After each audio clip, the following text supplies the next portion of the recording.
about to stand and sing some songs. We'd love if you would join us.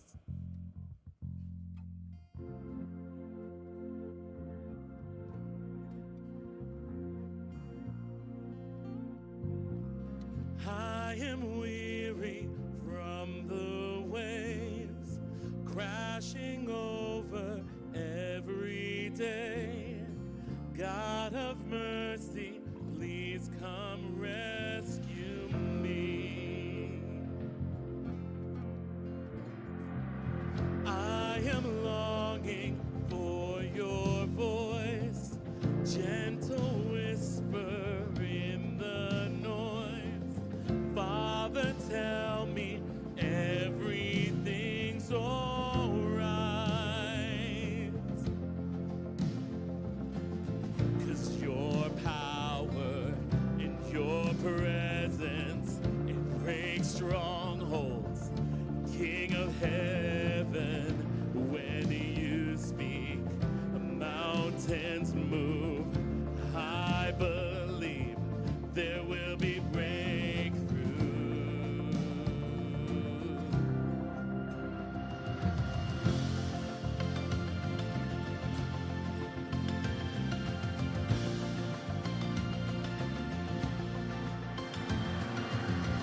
You alone can take my scars, piece by piece restore my heart. Take what's broken, make it whole again. Yeah, 'cause your power and your presence, it breaks strongholds. King of heaven, when you speak, mountains move, and I believe there will be breakthrough.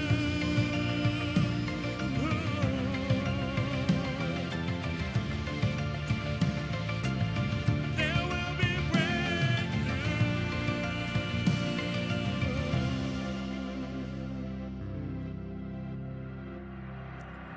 Shake the mountains, break the walls apart, open the heavens. Almighty God, you are overcomer, defender of my heart. And by your power, the oceans open wide, your fire falls down, heaven and earth collide. King Jesus, forever by my side. Oh yeah, shake the mountains and break the walls apart, open the heavens. Almighty God, you are overcomer, defender of my heart. And by your power, the oceans open wide, your fire falls down, heaven and earth collide. King Jesus, forever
Your mercy never fails me. All my days I've been held in your hands. From the moment that I wake up until I lay my head, I will sing of the goodness of God. And all my life you have been faithful. And all my life you have been so, so good. With every breath that I am able, oh, I will sing of the goodness of God. I love your voice. You have led me through the fire in my darkest nights. You are close like no other. I've known you as a father. I've known you as a friend. I have lived in the goodness of God. And all my life you have been faithful. And all my life you have been so, so good. With every breath that I am able, oh, I will sing of the goodness of God. Oh, your goodness is running after, it's running after me. Your goodness is running after, it's running after me. With my life laid down, I'm surrendered now. I give you everything. Your goodness is running after, it's running after me. Your goodness is running after, it's running after me. Your goodness is running after, it's running after me. With my life laid down, I'm surrendered now. I'll give you everything. Your goodness is running after, it keeps running after me.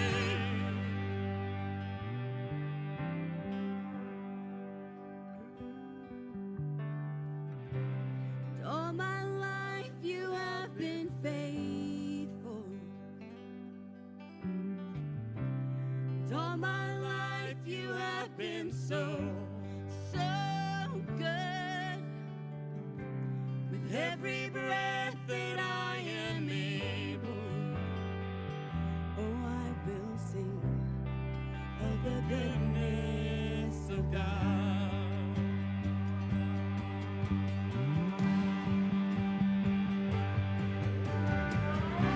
And all my life you have been faithful.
walking around these walls.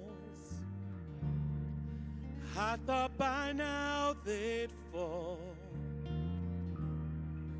but you have never failed me yet.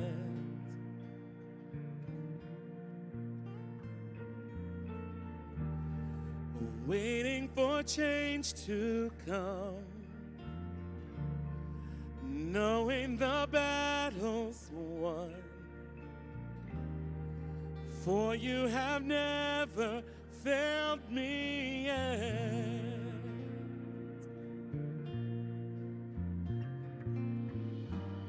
Your promise still stands. Great is your faithfulness, your faithfulness.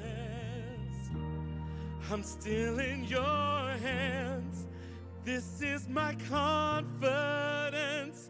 You've never failed me yet.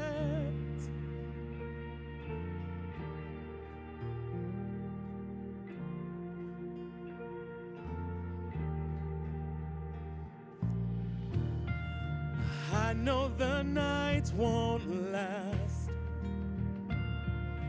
Your word will come to pass. My heart will sing your praise again.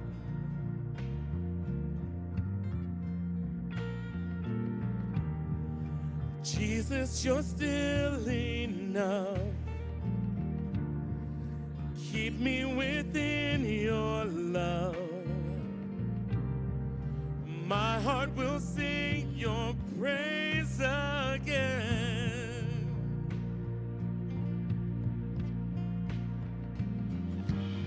Your promise still stands. Great is your faithfulness, your faithfulness. I'm still in your hands. This is my confidence. You never fail. Your promise still stands. Great is your faithfulness, your faithfulness.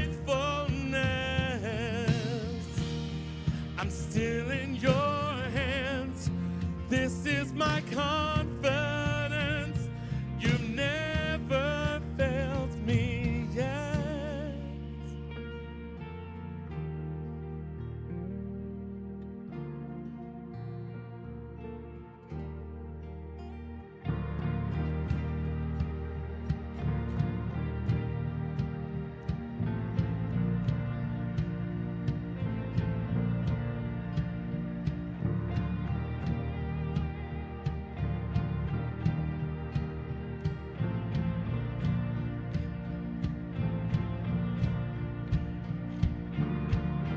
I've seen you move the mountains, and I believe I'll see you do it again. You made a way when there was no way, and I believe I'll see you do it again. I've seen you move the mountains, and I believe I'll see you do it again. You made a way when there was no way, and I believe I'll see you do it again. I've seen you move the mountains, and I believe I'll see you do it again. You made a way when there was no way, and I believe I'll see you do it again.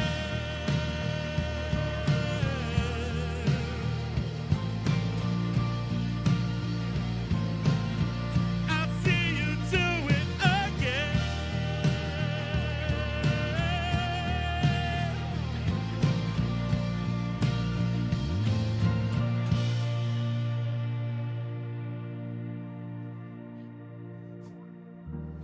Your promise still stands. Great is your faithfulness, your faithfulness.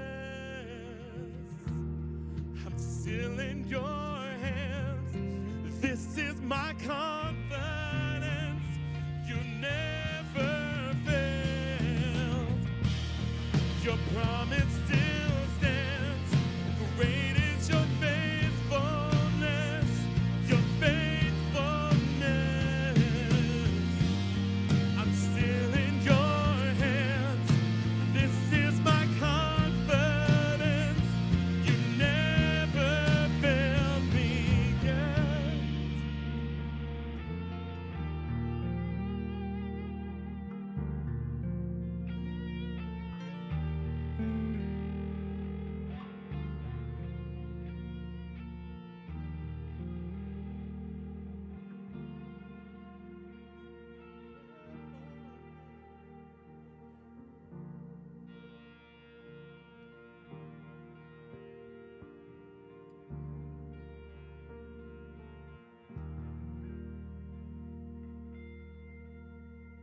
You may be seated.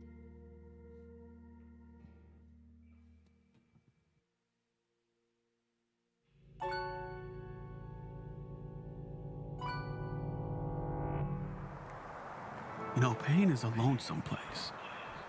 I don't have to tell you, do I? It'll drop a rock in your stomach right through your pounding heart. And when your knees are so weak, you hit the ground, and you finally realize you don't got this. Well, now you might just make it. You see, the tallest tree may not weather the storm, but its roots do. So dig in, stand up, and let the wind blow. Because there's hope.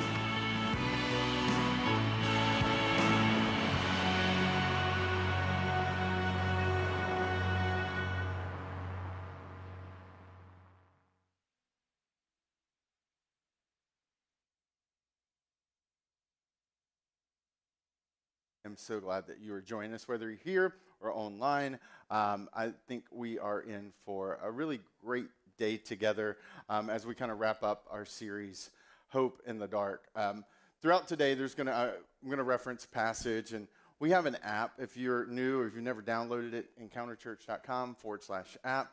You can download the app, and it has the ability to kind of follow along in the message and kind of track along with us and kind of catch up if you're new and say, hey, what's going on at the church and what are some of the things that are happening here? It's a really helpful resource that we've made available, and we don't have any kind of special tracking. You're not going to have a conversation with someone with our app, and all of a sudden it's going to pop up as an advertisement or something. You're like, wait a second, why am I seeing that ad? How do they know I'm looking for socks, right? I mean, it's not going to happen through our app. We value you and your privacy. So I say that because literally yesterday that happened to me. So, and it was not our app that did it, I am sure. So, in 1976, Roger Payne, who was a neurophysiologist researcher at Tufts, was listening to the radio. It was a cold March night, and he heard a report that a well had washed up on the beach. He gets around and eventually makes it to the beach just north of the city, and there he finds this kind of magnificent beach well. The well is magnificent, the beach part's not, but it's just sitting there it's kind of a darker night, and by the time he arrives, he's the only one on the beach with it. And as he walks up to the well, he starts to notice that people have not been so kind as they've come by. There's a cigar stuck in the blowhole. People have carved off pieces of the well to kind of take and to show to others. And as he was sitting there, his flashlight died. And it's just the moon, it's just the waves, and the water kind of washing up. And he realizes in a moment how incredibly beautiful, how incredibly majestic this well is. And how people must have not even cared to just maim it and do all these things, carve their initials into it. And so Roger went back to Tufts and announced he was going to change his research. He's no longer going to do neuro kind of research. He was going to begin to study the whales. which was not a topic that was quite popular in 1976 in academic literature. There wasn't a ton of research being done about it. And so Roger hears about a man in Bermuda who is currently there on kind of station, kind of protecting the U.S. and through a listening device that's kind of keeping constant track of Russian submarines who sometimes come up against the Atlantic coastline. And so when he arrives there, because there's this huge whale population off Bermuda, he meets the guy who's leading kind of the top secret recording research looking for submarines. And the guy's like, what do you do? And he's like, I'm actually here to start researching whales. And he says, I have something I think you'd like to hear. So he brings him in and he plays a tape, a recording of what we would now call a whale song. And Roger sat stunned, because up until that moment, no one had ever heard whales sing before. And the military kind of listening outpost, he thought it was interesting, but he didn't think there was anything to do with it. And Roger asked, can I have that? And he said, yeah. So Roger went back and began to study and started to realize that whale songs are not random. They're these incredibly complex rhythmic movements that are making, obviously, some type of communication. He realizes they meet the definition of a song. The reason we call them whale songs is because of Roger. And then Roger decides that this could be the way that I make the world aware of how truly amazing these creatures are. Because at that point, the whale industry was frequently kind of over-harvesting and leading to a decreasing population in whales. He was really burdened by that. And the whole idea of Save a Whale was born out of what he did next. Roger took the recordings and he had them turned into an album. To this day, what he produced, Songs of the Humpback Whale, is the largest, most successful environmental music album ever produced. Yes, that is actually a category, right? And so he produces the most successful environmental music album ever. And it starts to kind of stir people, and the idea of Save a Whale takes root. And you fast forward in the late 70s, you have NASA who's preparing the Voyager spacecrafts. And Carl Sagan has this idea, along with some other researchers, that we should put on board the Voyager 1 and Voyager 2 probes. We should put an album that has all the sounds of Earth that we think would beautifully capture how amazing our planet is. This is a picture of it. It's called the Golden Album. Both Voyager 1 and Voyager 2 have it. At this point, they are the farthest human man-made objects ever to travel into space. At this point, they're close to around 15 billion miles away from us, traveling at about 38,000 miles an hour. So they're flying through outer space. Now, they decided that on the Sounds of Earth album, they should record and they should add the whale song. And so Roger Payne and his Humpback recordings made it to this album. Now, on a side note, I think it's really funny that somehow back in the 70s, when they were imagining an alien spacecraft that somehow was going to find our Voyager probes one day and say, oh, I wonder what that planet is like that sent this probe, that they're like, put it on the record player and let's hear. Like somehow the record player is what an advanced alien society traveling through outer space is currently using. That part is really funny to me, but that's aside. What is amazing is that on that very outdated record album that is currently flying through outer space is the sounds that came from a humpback whale that we only have because one man north of the city of Boston in a late night of March 1976 watched a whale sit dead, waves crashing over its body, and realizing that nobody cared that this had happened, and no one even knew why it had happened. And that Roger made a difference. He had an impact. In this series, Hope in the Dark, we've talked about how to have hope in the midst of the darkness. Like, the last few years have been hard. And whenever you think we're cleared one hurdle, two more get inserted. And except they're not put at our feet, they're used to hit it across our face, right? I mean, like, it just seems like thing after thing keeps happening in our nation, and we feel the despair and the hopelessness. And I referenced last week just the obvious trend that people culturally and generationally are starting to have in our nation, where people's not as optimistic about the future of the U.S. They're not as optimistic about kind of where we're headed as a society. There's just a kind of a general kind of despair that's slowly creeping in there. And yet, as Christians, or as people of faith following Jesus, I think that we have something to offer. It's not that just we are people who have hope in the dark. It's that we're meant to be hope in the dark. We're meant to make a difference. And when all we do is consume the negative news, it can feel really overwhelming to wonder how you can make a difference. And yet I would argue, if you're following Jesus, it's actually something that you're supposed to be doing.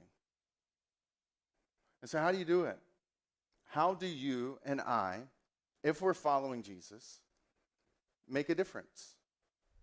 And how do you, if you're here and you're wondering about this Jesus thing, how do you really judge what Christianity is actually about and the impact it's meant to have? The impact, I would argue, historically, we have had. And to answer that question, I want to take you to a passage that about 4 weeks ago I introduced you to. And it's a really helpful passage. It's 3 verses. It's written by Paul, who had personally experienced the power and the transformation of what Christianity would bring and who Jesus was and what the implications of that really was for him. And Paul is aggressively spreading and sharing and pointing people to who Jesus is and what Jesus is about. And that has sparked this movement that's now starting churches that are spreading around kind of Asia and Europe. And Paul has a couple of guys he's investing in, that he's mentoring, that he's teaching and training, and one of them is a guy named Timothy.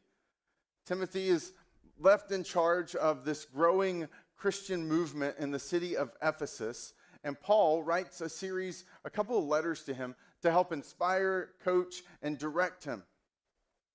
And he writes the first of those letters, 1 Timothy, and towards the end of that, he's telling Timothy what specifically he's supposed to be doing and how he's supposed to be leading and what he's supposed to be teaching. And he gets to this point around making a difference and having an impact.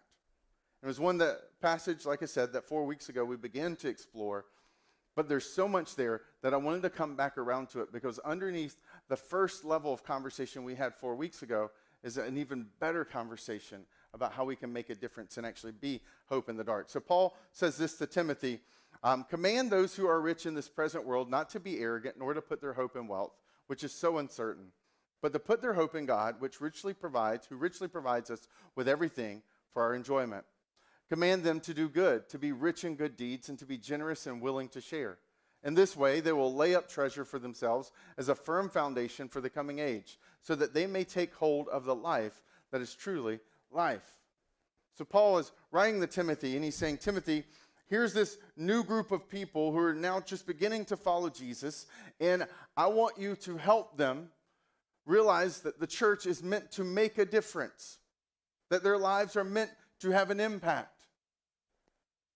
And so he begins with a very forceful word that actually, I think, sets the tone for us to teach us how we can make a difference. And the first thing that he does is he requires them to think differently around generosity, around impact, around influence, and the way that they make a difference in the world. You notice it says this, it says command those. The word command is an interesting word. Paul doesn't write this in English. He actually writes this in ancient Greek. And the word that Paul uses when he writes the word command was actually a military term. Something that if you've ever served in the military, you know has a certain weight to it. If your commander said move, there was not a suggestion. If the commander said, right, meet at this time. That was not something you discussed.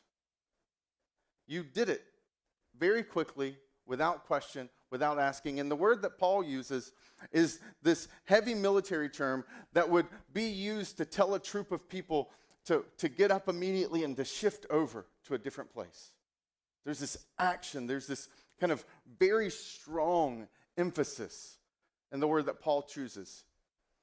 Because Paul recognizes what we don't necessarily see in this text, but that is happening in the first century when he's writing this, is that generosity is not a thing. We take for granted that generosity and philanthropy is an idea. And a lot of that is a hangover from Judeo-Christian influence in our society. But generosity in the first century did not exist. If you were generous, you weren't doing it to be generous. You were doing it because you did something for someone so that they would owe you, so they would have to do something back for you. If you did something for someone you did not know, who could not repay you, you were not called generous, you were called a fool. That's what you were called. And then Christianity comes along, and Paul is spreading this message, and he's going to churches, and he's telling them, hey, there are other churches and other people who are struggling hundreds of miles away, so I want you to take up an offering so that we can help them because they're starving or they have needs. And we read those passages, and we don't even think anything about it. We're like, oh, that's very nice of Paul. Oh, that's very generous of Paul. But you have to realize that what Paul was doing there was unheard of. Hundreds of miles distance in the first century would be like you reading the newspaper of some village in Papua New Guinea about some woman who had a house fire and needs clothes for her children. You don't know them. You don't even know where that village is in Papua New Guinea. You're not even sure what Papua New Guinea is because that sounds like a band. Like there's nothing emotionally connecting about that to you. Like you have no care, no desire. It's just not on your radar. And for these people to care about people hundreds of miles away would be like you burdened because you heard about a house fire in Papua New Guinea in a small village. You're not going to lose sleep over it tonight. You're never going to see him. And you've just only decided if you ever do start a band, you're calling it Papua New Guinea. Like that's it. And you go to bed. So generosity was not a thing. And Paul comes along and says, no, it is. Because at the heart of Christianity is the very first defining generous act that is the very hope of all our foundation. It's the very center of the Christian faith was the generous act of Jesus on a cross. So he says, command them who are rich in this present world. We are all rich, according to this definition. Just in case you want to kind of get yourself out of that one. But you have to realize that Ephesus was an incredibly wealthy city. I mean, this is unheard of, but the wealthy in Ephesus actually had running water, both warm and cold, in their homes. Like there are still places in America right now in the Appalachia region where there's still not running water in homes.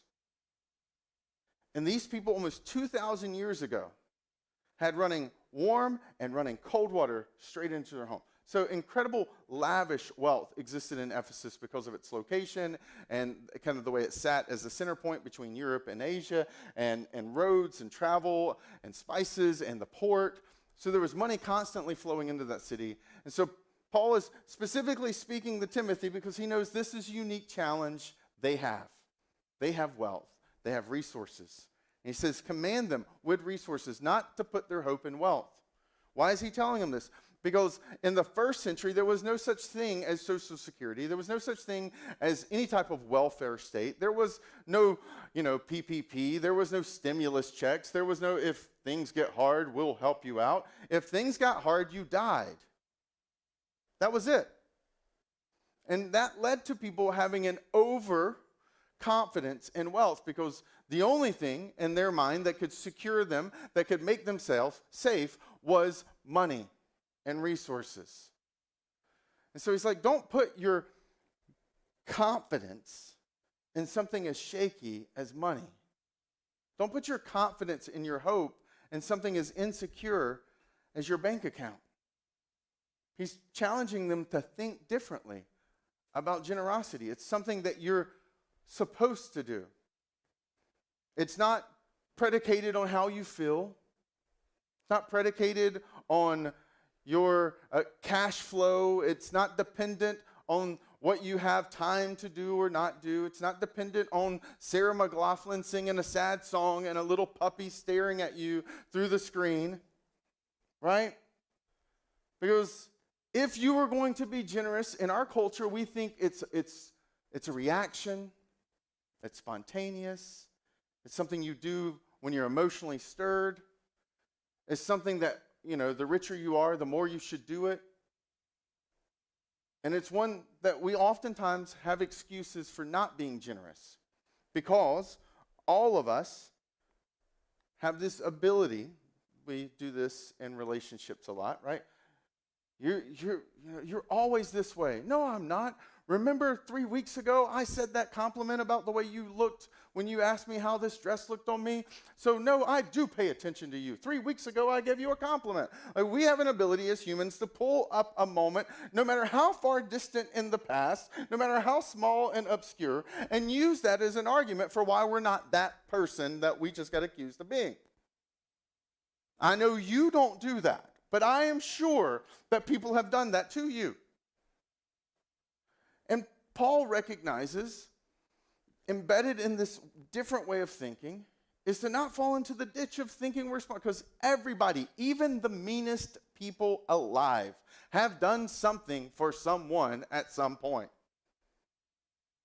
And this is not a spontaneous thing that he's calling them to. He's like, you've got to think differently. This is a command. And that military term gives you this insight. If you're in the military and your commander says move, you don't say, I just don't feel it. Could you play some Sarah McLachlan? And, maybe that'll help me in the arms of an angel. Okay, I can move now, right? That doesn't work in that world. You do it. You have a plan. You respond. You know that time. That's when you're going to do it. There's a lot of predecision. There's a lot of defaulting, because you don't drift into generosity. You're not going to drift into being that kind of person ever. We drift towards selfishness, not selflessness. So he says, command them to not put their hope in this world, to be rich. And then he makes this point, which is really helpful, because there are two different ditches in the culture back then that still exist to this day.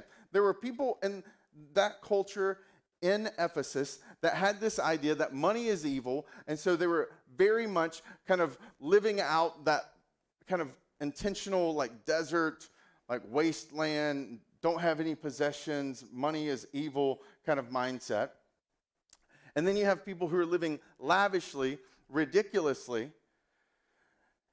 And Paul's like, no, both are ditches. People are like, oh, money's the root of evil. I'm like, actually, no, if you're trying to be biblical and you're thinking theologically, money is not the root of evil. It's the love of money that's the root of all evil. Money is a tool. And it's a tool in the hands of people who are good, who can make a difference. And it's a tool in the hands of wicked and evil, who can manipulate and bribe and suppress and pressure people. It's a tool. It's what does it do in the hand of the person? So it's the love of money that's at the root of all evil. This this overconfidence in what money is and what it's going to do and how happy it's going to make me. So he's challenging them to think differently. Money is a gift from God. Something that richly provides us with everything for our enjoyment. If you have means, whether it's in your time or your resources or your finances, that's not bad. Paul comes along and frees them. Says, no, shouldn't feel guilty for making money. I would argue, because the same word for generosity has the same word as its root for generate. So I would say, make as much money as possible. But live out this style. Live out this command.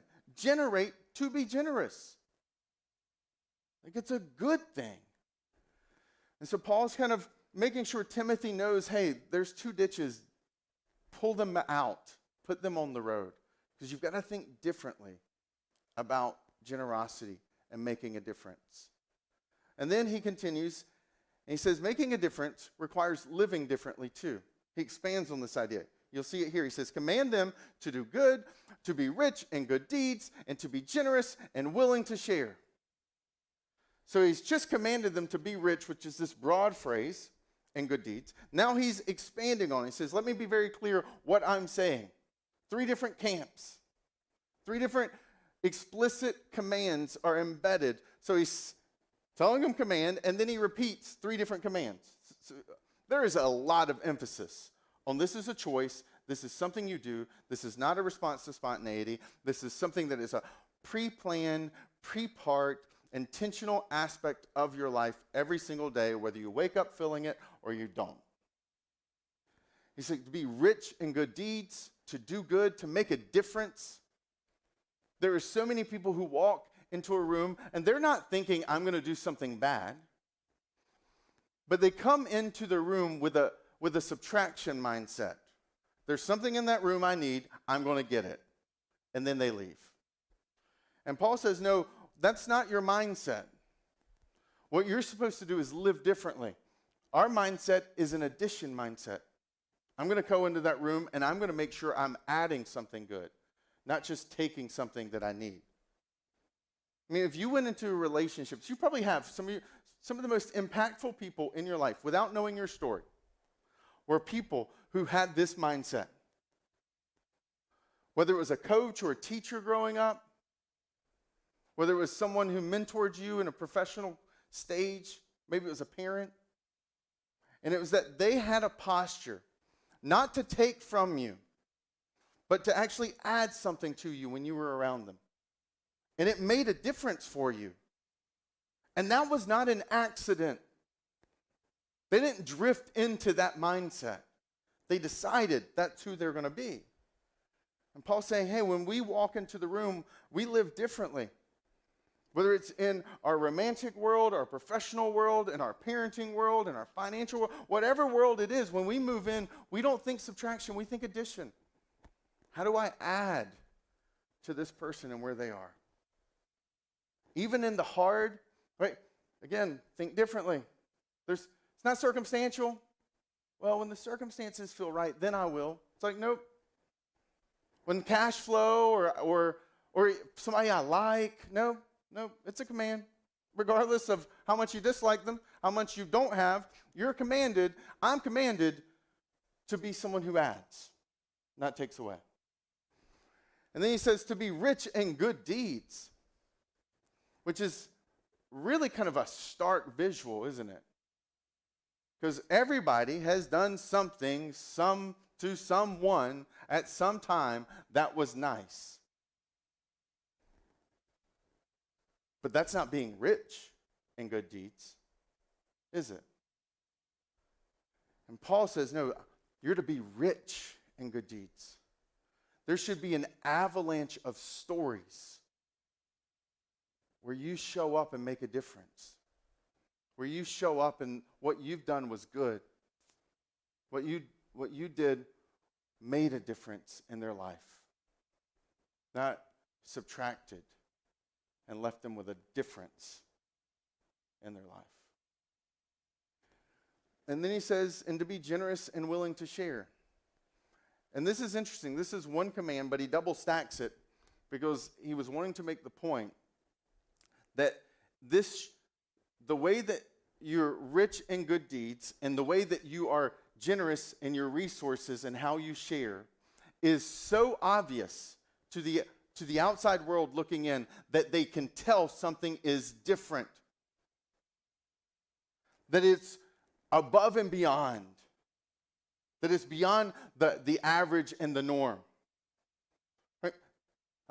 Massachusetts as a state is kind of an interesting state. I was kind of doing a ton of research around giving and people's perceptions of giving and percentages of giving and what's the most generous states in the union.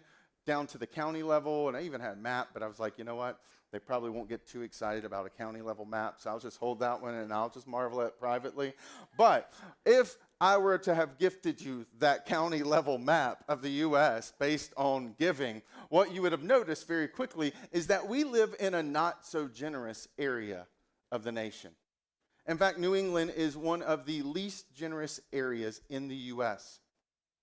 Simultaneously, though, we are one of the most affluent, educated, enlightened, with the best sports teams, right? Like, there's so much good going on here, but there's not a lot of good coming from here.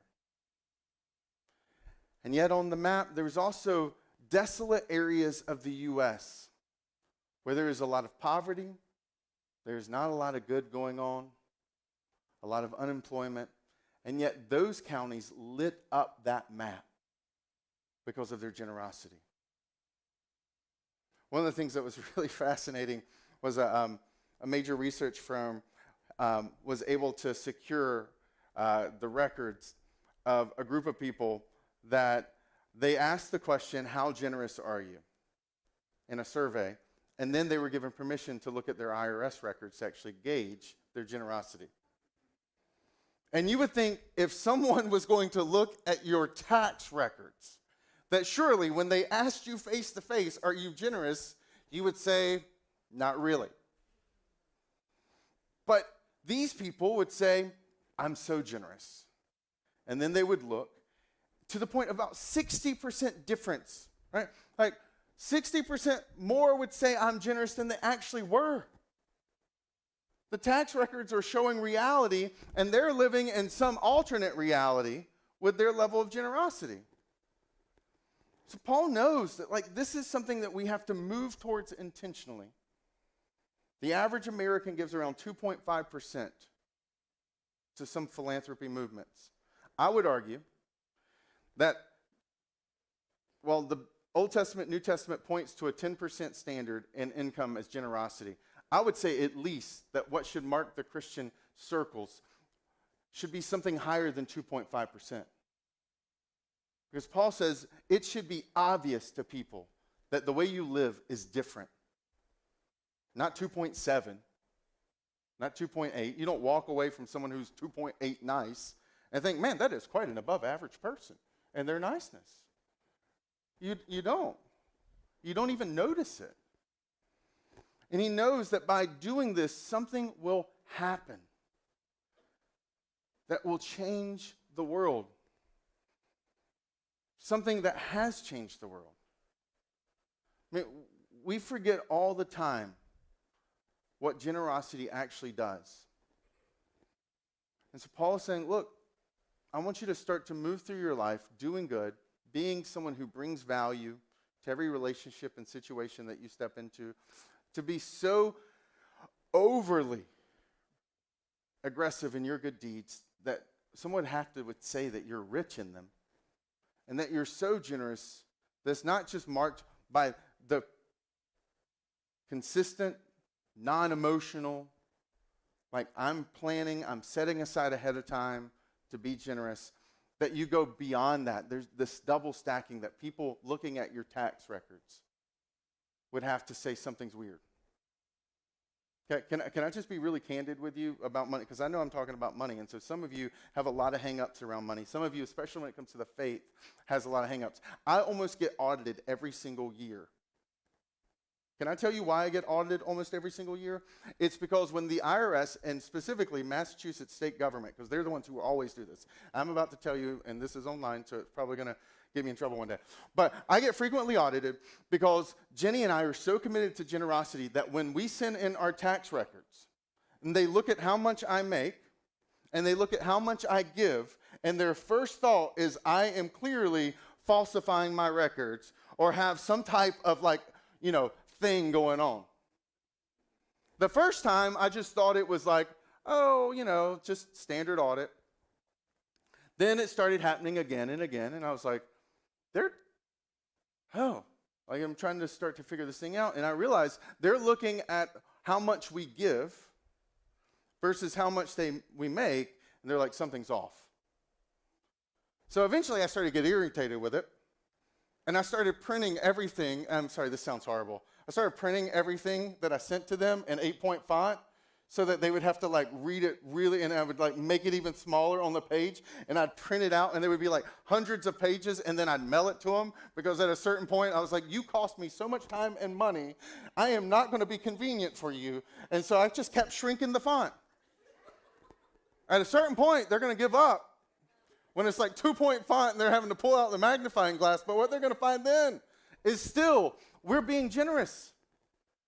Like, so when I'm talking about this, this is not something, oh, I'm trying to set you up because I want your money. That's not it. It's, we live this. I experienced the impact of generosity, and that actually the state government of Massachusetts recognizes the difference and how different it is compared to the norm. I think that when people audit our lives, they should see that. Not just in our finances, but how we treat others and what we do and how we love. And maybe there's not someone auditing your life, but Paul makes this very important point about what it looks like for us to be people who make a hope in the darkness. In the second passage, I'll get to that dude in a second. Second passage, he gets to this whole section right here where he's starting to point to them to a grander perspective. So, this is Art Allen. Art is an oceanographer with the Coast Guard. Now, Coast Guard is this incredible group of men and women who spend about 50,000 hours a year rescuing people who are trapped at sea, who are lost at sea. Now, this is probably not something you've ever thought about outside of the handful of people who come to this church who are part of the Coast Guard, but we actually have a really impressive rate of recovering people who are lost at sea. That it's not an actual uncommon thing that if you fall overboard with a life jacket on, you may spend days out in the water, but there's a chance, more likely than not, you will be rescued and found. And the reason that is true, the reason you have a greater percentage than not of being found, is because of Art Allen. Art goes to Chesapeake Bay, Cinco de Mayo in 2001. He's working with the Coast Guard as a researcher, and he happens to be there when they get a report that one of the sailboats that had left the harbor that morning has not come back. And so the Coast Guard begins to mobilize their forces, and they begin to look. There's 3 adults, and there's a small child, 9-year-old, on board. And they can't figure out where they are. They search for hours and hours. It turns to dark, and the water gets cold. And eventually they discover the next morning, they find the boat, it had capsized. The 9-year-old, because there's so much water, there's so much heat loss in water, that the 9-year-old dies. And Art watches this. And he's so bothered by it. Because he's like, how do we have satellites in the sky. We have the most advanced Coast Guard in the world. We have all this equipment. How could we lose somebody in less than 100 square miles? And so Art begins on his own time and his own dime to begin to throw things in the water and track them. Because he was like, there should be software that when you find out someone's missing, that we should be able to know, because we know drift currents, we know wind, we know all of that. We've got an extensive amount of buoys all over the ocean and satellites. All that data's there. We should be able to figure that out. And that nobody had figured it out. So Art does. He throws random things in the water. He takes a boat. He tosses it in. He takes a life jacket, tosses it in, gets a dummy from a store, puts a life jacket on, tosses in, takes a dummy from the store, throws it in without a life jacket. Like he purposely sets boats into the harbor, all types of boats with all types of malfunctions and just throws things. And for years, that's all he does. He's throwing things in the water and he's tracking it to see how it drifts based on the currents.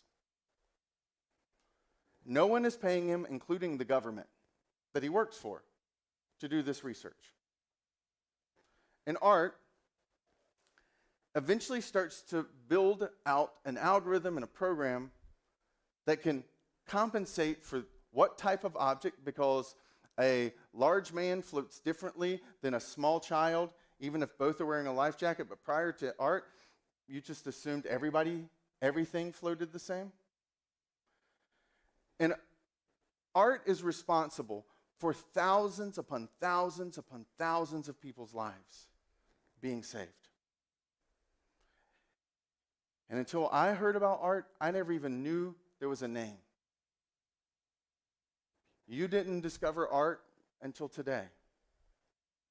Art was a silent, quiet person working behind the scenes with passion, regularly going above and beyond what was asked of him, being rich in good deeds. And he made a significant contribution that hasn't just saved thousands upon people's lives here, but this software eventually traveled to around the world. When he retired from the U.S. government, nobody sent him a thank you. But the Thai government sent him a coffee cup. Said, thank you. You've saved so many people's lives here because of what you did. And I think that art is a perfect example of why generosity matters so much. Because Paul says they will lay up treasure for themselves as a firm foundation for the coming age, so that they may take hold of the life that is truly life.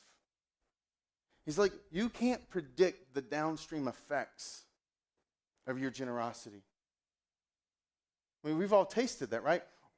Many of us have stories where we are we are who we are because of someone who is generous to us in good deeds or in resources. And they would have never predicted in the moment when they gave you that extra time, when they invested in you, that it would shape and impact your life the way it has. But it did. They could not predict the downstream effects of that. That's why in my backpack, I'm weird, prerequisite, I carry around a few things, and one of them is a sequoia seed and a pine cone. Because a giant sequoia, if you've never seen one, is probably one of the most amazing plants you'll ever encounter in your entire life. About half of this room is what it would take to kind of fit the circumference of the tree trunk. When you walk into a grove of giant sequoias, over 100 feet around, almost 300 feet tall, you almost feel like a T-Rex and a fairy should fly by, because it just feels so out, like it's so bizarre how inspiring it is. And when I first saw a giant sequoia, I became obsessed because it was amazing. Eventually, that day, I acquired the seed because I had to know how big a seed was that produced something like that, because the tree that I got this from was over 2,000 years old. And then eventually it became something that, I said, I got obsessed. Our family got a sequoia so we can plant one here. So that 2,000 years from now, people are really confused in Massachusetts because there's a giant sequoia just in the middle, and it's just taking over everything, and no one knows why a giant sequoia is growing here. And it's like my 2,000-year prank that I'm really excited about, right? But it was such a reminder to me when I stood there that day and I was looking at it. I was like, oh my goodness, this is a glimpse of the church. Because about 2,000 years ago, a tiny seed was planted in Calvary and buried in a grave. And 3 days later, that seed broke forth, stepping out alive. And Jesus started something that we call the church that began to grow and spread. And for 2,000 years, it's continued to grow and spread. And in the wake of that growing and spreading, while there are headlines about the heartbreak of really foolish, evil people using religion to justify and to advance their means, there has been a bigger, quieter storyline, a lot like R. Allen, of the church that's been making a difference in impacting all spheres for thousands of years. From the first pandemic that Rome ever had, in the aftermath of the church being born, and Christians nursing people who did not believe what they believed back to life.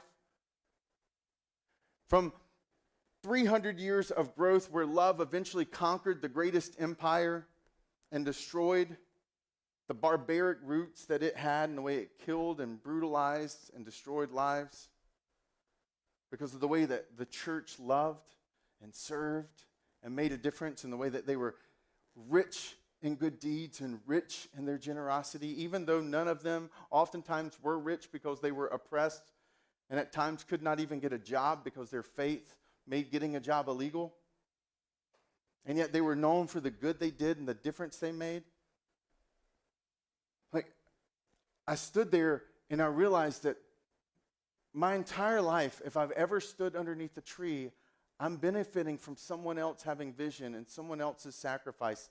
The shade of the tree that you sit under is a result of someone years before you were born sacrificing and giving and planting a seed. And that the good that we experience, the fruitfulness, if you grew up in church because someone planted a seed that you got to sit under the shade of. And that's the storyline of Christianity, a movement, a force. And standing there, I remember having this private moment with God and just saying, Jesus, I want to be a part of that. I want my life, my actions, my deeds, our finances to be a part of that movement. Because I believe you are still in the business of changing the world and radically upending darkness by allowing us to be light and hope in the midst of it. And part of that was anchored in the fact that what Paul's alluding to here is there is a coming age, there is a day. There is a day when Jesus is not a name that we sing about in a song. He is not the message that I am speaking today. He is no longer just a name that is on a screen. He will be a face in front of you. And that realization of holy moly, there is a day in my calendar. I don't know the date, but there is a day in my calendar where the name of Jesus will become the face of Jesus. And I've got a toddler, and I've very familiarly reminded of the human instinct when you do something wrong and you pick them up and you say, Henry, and what do? They're like, I'm like, Henry, and he's like, because he doesn't want to look at me because he knows what he's done. And I'm like, Jesus, when I see you, I want to stare at you. I don't want to look down. I don't want to look to the left or to the right because I didn't live my life right. You see, there are plenty of excuses that you can give about where you are and what you've become and what you've done and why you're not generous and why you're not this and why you're not that. You can give me excuses all day, and some of them are valid. But there is one area in your life where you and I are not capable of producing an excuse. And it's in this area when we see him and the name becomes a face. You're not going to be able to point to your parents. You're not going to be able to point to your sorry spouse. You're not going to be able to point to your bum boss. You're not going to be able to point to your health. You're not going to be able to point to anything. Because you are the only person responsible for how you have lived with what you have. You're the only one responsible for what you've done with what was dealt. And in that day, what you were dealt is not a part of the conversation. The only part of that conversation is what have you done with what you were dealt? And that drives me. Not because I believe on that day if I did it badly, he would say, get out of here. No, because the only reason I go in there is because of Jesus and because of grace. But I so, because of his love for me, want to live and leverage my life in such a way that it is good, it is rich in good deeds, and it is generous. And done in such a way that when I see him, he is like, well done, boy. Come on, buddy. Welcome home. That there is pride.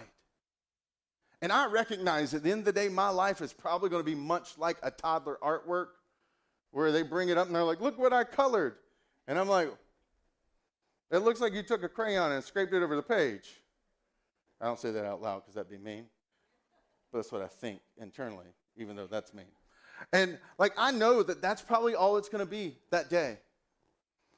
But when my son hands me what he's colored, and he's and he presents it with pride, That's going to be my life that day. And the reason I'm a pastor is because I want desperately, not that just for me, but that for you too. I want you to have that day when the name of Jesus becomes the face of Jesus. That you don't look down, you don't look left, you don't look right, you look straight at him. And you're like, here it is. I can't wait for you to look at it. Here's what I did with what I was dealt. And you've got that choice. I've got that choice. And I think if we're willing to do it, if our lives were audited, would they find this? Are we hope in the dark? And to help you, 3 different things.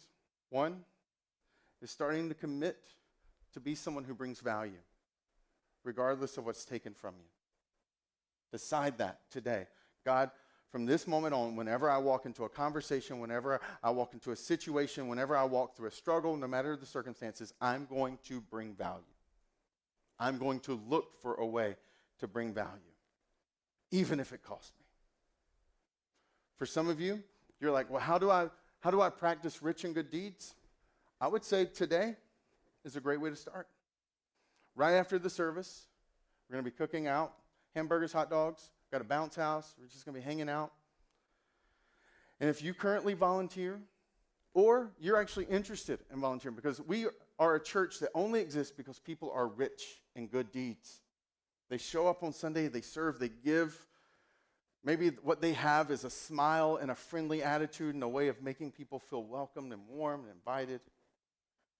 Maybe it's the way they engage with kids, but I'm telling you, the only reason if you love this church that you love this church is because someone has been rich in good deeds. It's probably not because of me. This church is built on people who are rich in good deeds. And today's a great way. If you're like, I wonder what that would look like to be a part of this thing. Right after church, hang out, eat with us, meet other people from this church who are living their life this way. Step into it. We would love to help you find a place where you could be rich in good deeds. And a big challenge I want to give you, the third and final way, is actually in your resources and your money. Because I know for many of us, we have some hang-ups around that. So here's what I want to ask you to do. For the next 90 days, I want you to intentionally be generous. And let me give you a disclaimer, all right? I'm going to be very clear with this. If the reason you don't want to give money to a church is because you're not sure about this church, then either ask me the questions so that I can address the concerns you have, or find a church where you can give fully. This is my disclaimer. I'm dead serious. Why? Because generosity is that important, and it's that important in your life. I want more for you to see him and to have lived your life and not have any shame than I do want you sitting in these seats.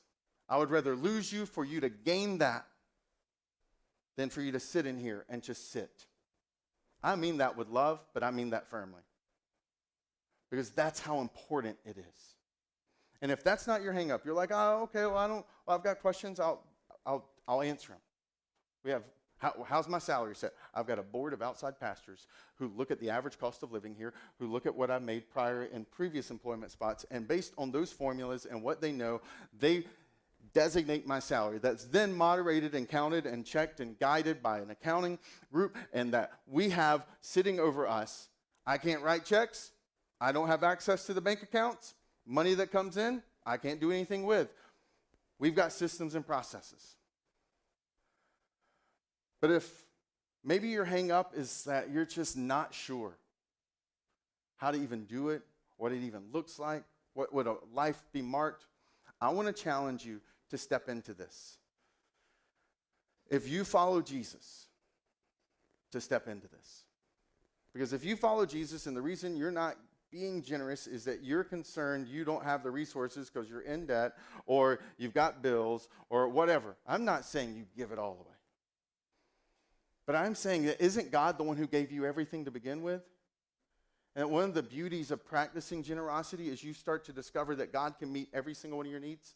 I told you 4 weeks ago, our family lives on about 3/4 of what we make. Because we save 10% and we give over 10% away. And that act of just that produces a lot of good downstream effects. And that posture of living generously really isn't about what God wants from you. It's about what he wants for you. You become a better money manager when you realize it's all his. But I can tell you moments where things have happened in our past where we didn't know how things were going to be provided, or never sacrificed giving and generosity. I was like, God, I'm trusting you, and I trust you. And I could sit here and bore you all day with story after story after story after story of the way God provides. And just for 90 days, how about step into that? And maybe try to let this part of your life, this part of your faith, start to be unleashed. I'm not putting a number on it. I'm just saying that it should be higher than 2.5. Because that's the average. You don't need to jump in where we are. Maybe that's something you grow to.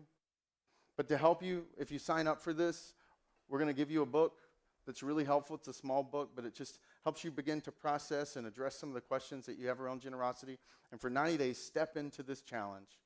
And we want to help you grow in this area because your life is meant to make a difference. Your life is meant to have an impact that is to ripple for generations to come. And there is a whole group of people out there who's been limited and hindered by you not being generous. And let's just be real. If we could get back all the money that we spent on stupid stuff, on things that are sitting in our basement or our storage unit, if we could get back all the money that we've ever spent on dumb things, and we could use it to do good things, if I'm being honest, it makes me embarrassed to think all the good things that could have happened. And I just don't want to live like that. And you need to know, this church doesn't live like that either. That's not just my life that's marked by this post. It's not just some of you's lives who are marked by giving 10+% of your income. That this year, our church, your church, has given well over 10% of every single money that has come in the door. We've given it away. That because of your generosity, people have had meals, people have had bills paid, people have found counseling, and people have found restoration, and people have found healing, and people have found hope, and we've been able to make a difference, not just with people's lives inside the church, but outside the church and beyond. We've helped people get to college. We have done so many different things because of your generosity. Because God's genius idea was a bunch of me's giving what they can give turns into a we that can make a difference. So, if you want to make a difference, you got to think differently, and you got to live differently. And if for the next 90 days we're able to do that, you're able to do that, I think what you'll find is that you just won't have hope in the darkness. You'll actually be hope in the dark. Let's pray. God, thank you. Thank you for what you've done and who you are and how you're allowing us to be a part of the movement that you're doing here.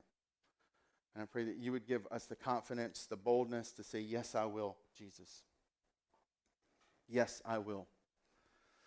Live my life in a way that brings value to people. Yes, I will live my life in a way that if I was audited for my deeds or for my dollars, people would see there's a difference in how I live.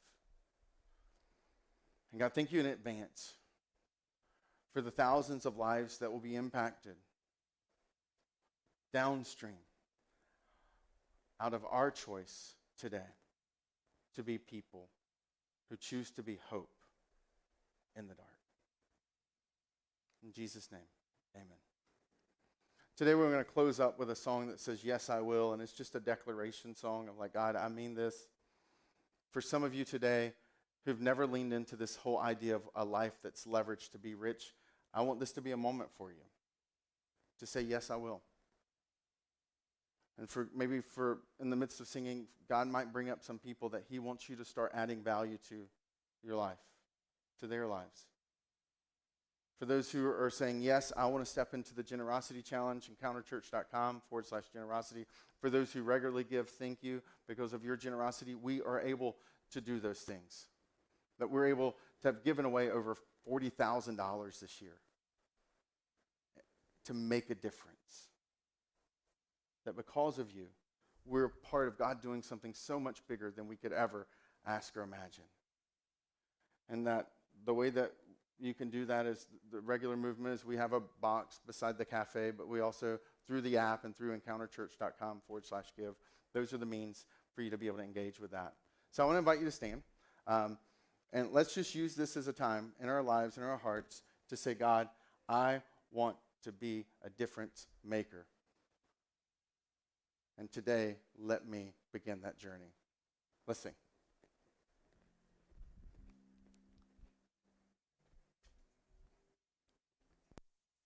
I count on one thing. The same God that never fails will not fail me now. You won't fail me now in the waiting. The same God who's never late is working all things out. Working all things out. Oh yes, I will lift you high in the lowest valley. Yes, I will bless your name. Oh yes, I will sing for joy when my heart is heavy in all my days. Oh yes, I will.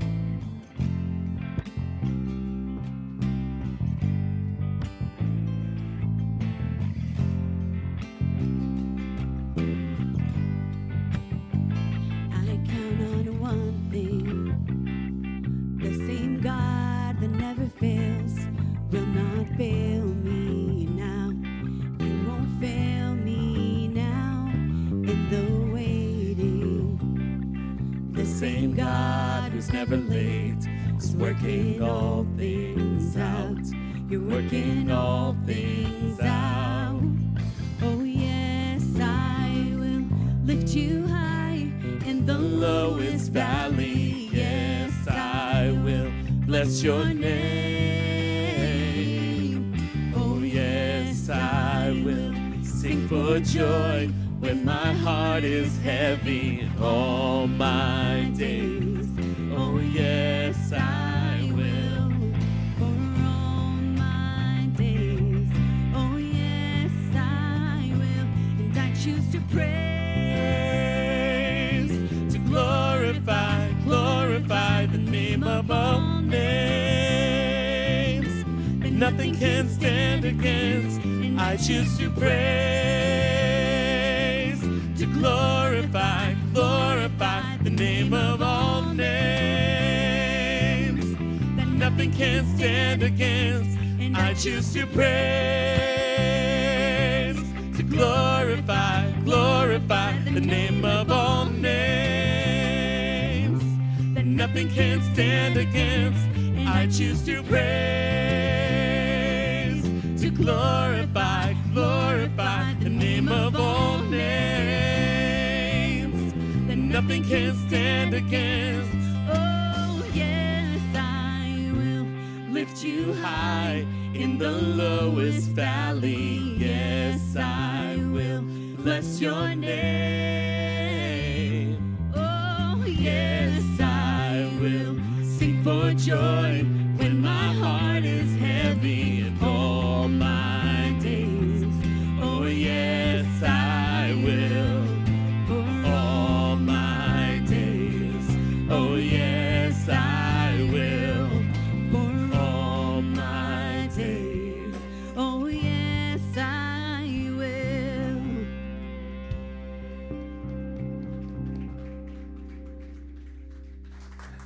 Hey, thanks so much for being here. Remember, right after this, we're going to be hanging out, eating hot dogs, hamburgers. The playground in the back will be open for the little kids. We've got a bounce house.